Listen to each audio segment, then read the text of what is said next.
Hello, remote seventh graders. I'm here to read the first chapter of Freak the Mighty to you. So before I start, I figured I would do the little summary on the back, since you weren't in class to do this with us. So it says, Max, Freak, best friends forever. I never had a brain until Freak came along. That's what Max thought. All his life he'd been called stupid, dumb, slow. It didn't help that his body seemed to be growing faster than his mind. It didn't help that people were afraid of him. So Max learned how to be alone.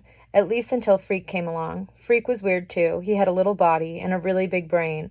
Together, Max and Freak were unstoppable. Together, they were Freak the Mighty. So Max is this character, and he is like really big. Like he's like, I don't know, like 6'5" or something, like really big. And he has a learning disability, so he's not the brightest person ever. And he becomes friends with this kid whose name is Kevin, but he calls himself Freak. Freak, or Kevin, he is really small because he has a birth defect that makes him really small, and it kind of like messed with his back, so his back is all crooked, so he's kind of like deformed and like has some disabilities. I don't know what's going on with my hair. I apologize. Okay. So it's about these two kids. One's really big, not super smart. This kid is really small, has a disability, but he's wicked smart. So they're kind of opposites, and they become friends, and it's about their adventures.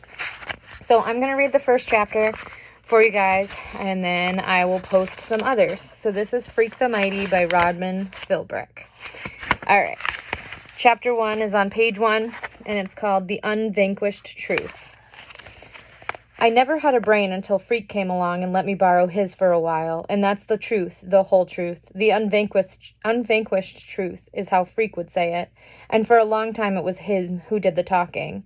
Except I had a way of saying things with my fists and my feet even before we became Freak the Mighty, slaying dragons and fools and walking high above the world. Called me Kicker for a time. This was daycare, the year Graham and Grimm took me over, and I had a thing about booting anyone who dared to touch me. So this is Max, our narrator. This is the big kid here. He, when he was younger, had like a problem. He would like kick and hit people a lot, so he had a lot of anger. And he lives with his Graham and Grimm, which are his grandparents. And he's talking about how when he was little, he used to like throw punches and stuff in kindergarten. Daycare. The year Graham and Grimm took me over, and I had a thing about booting anyone who dared to touch me, because they were always trying to throw a hug on me like it was a medicine I needed. Graham and Grimm, bless their pointed little heads, they're my mother's people, her parents, and they figured, whoa, better put this little critter with other little critters his own age. Maybe it will improve his temper. Yeah, right. Instead, what happened? I invented games like kickboxing and kick knees and kick faces and kick teachers and kick the other little daycare critters, because I knew what a rotten lie that hug stuff was. Oh, I knew. So he had kind of a rough childhood, and kind of is aggressive and kind of mean as a kid. That's when I got my first look at Freak, that year of the phony hugs. He didn't look so different back then. We were all of us pretty small, right? But he wasn't in the playroom with us every day. Just now and then he'd show up, so they went to daycare together. That's the first time he met Freak. Looking sort of fierce is how I remember him. Except later it was Freak himself who taught me that remembering is a great invention of the mind, and if you try hard enough, you can remember anything, whether it really happened or not. So maybe he wasn't really all that fierce in daycare, except I'm pretty sure he did hit a kid with his crutch once, whacked the little brat pretty good, and for some reason, little Kicker never got around to kicking little Freak, so he always left Freak alone, didn't kick him, but he watched Freak one time hit a kid himself with his crutches. Maybe it was those crutches kept me from lashing out at him. Man, those crutches were cool. I wanted a pair for myself. And when little Freak showed up one day with these shiny braces strapped to his crooked legs, metal tubes straight up to his hips, why, those were even more cool than crutches. So Freak's got some disabilities, he's got some crutches, and then he's also got these like braces on his legs. Bottom of page 2. I'm Robot Man, little Freak would go, making these weird robot noises as he humped himself around the playground. Like he had robot motors inside his legs, going And this look, like, don't mess with me, man. Maybe I got a laser cannon hidden inside these leg braces. Smoke a hole right through you. No question, Freak was hooked on robots even back then. This little guy, 2 feet tall, and already he knew what he wanted. Then for a long time, I never saw Freak anymore. One day he just never came back to daycare, and the next thing I remember, I'm like in the 3rd grade or something, and I catch a glimpse of this yellow-haired kid scowling at me from one of those cripple vans. Man, they were death ray eyes, and I think, hey, that's him, the robot boy, and it was like, whoa, because I'd forgotten all about him. Daycare was a blank piece in my head, and nobody had called me Kicker for a long time. So he met him in daycare, and he, like, saw him, like, kick or hit someone with his crutches. They never really interacted, but he saw him, like, playing, pretending he was a robot with, like, his crutches and his braces on his legs. And then he didn't see him later until, like, 3rd grade. And that was the next time he saw him. So we're in the middle of 3. Mad Max, they were calling me, or Max Factor. Or this one butthead in LD class called me Maxi Pad until I persuaded him otherwise. Graham and Grim always called me Maxwell, though, which is supposed to be my real name, and sometimes I hated that worst of all, Maxwell. Ugh.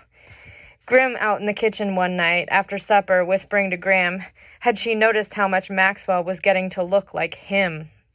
Which is the way he always talked about my father, who had married his dear departed daughter and produced Eek Maxwell. So Grim and Graham are his mother's parents, and it said his dear departed daughter. So that means that Max's mom has died somehow. So now we know that Max's mom has died.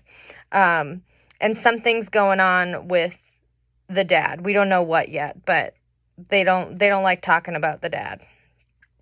Grim never says my father's name, just him, like his name is too scary to say. So they don't even want to say Max's dad's name. Because they really don't like him. So we know that Max is living with his grandparents. They don't like the dad, and they don't talk to him, and Max's mom died somehow. It's more than just the way Maxwell resembles him, Grim says later that night in the kitchen. The boy is like him.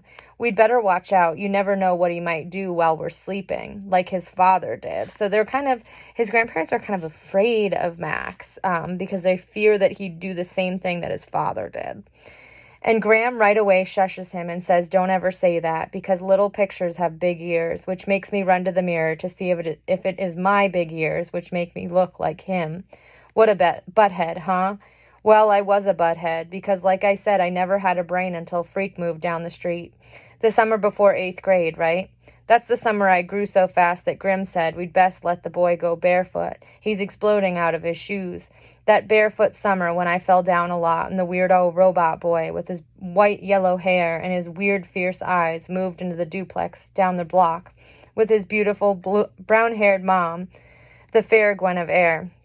Only a falling down goon would think that was her real name, right? Like I said. Are you even paying attention here? Because you don't even know yet how we got to be Freak the Mighty, which was pretty cool, even if I do say so myself. So that was chapter 1. It's short. So basically, just to sum it up for you guys, our main character, Max, the chapter was all about him. Max lives with his grandparents, who are named Grim and Graham. Max's dad did something bad. We don't know what it is yet. And Max's mom is dead. And everyone's kind of afraid of Max because he's really big. And he has some anger. He did at least when he was a child. So even his grandparents, who he lives with, are like kind of skeptical about him. They kind of like worry that he might do something bad. And then down the street moves in Freak, or Kevin is his real name. So he knows him from like a long time ago, but now he's moved in next to Max. So that was chapter 1. So we just met our characters. We figured out his life. And Kevin has moved in down the street. So we will pick up next time with the next chapter. Thanks for listening, guys. I hope you're having a great day. Bye.